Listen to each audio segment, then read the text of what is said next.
So today I'll be showing you guys how to do some TWA styles with just probably some little ear accessories that you have around the house. A couple accessories that I have or will be using today is, do you guys remember these hair thingies?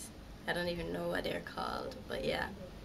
And a scarf, just a small little scarf that I picked up somewhere, and it came with this bow, this little bow clip. Like, products I'll be using today are my curl smoothie,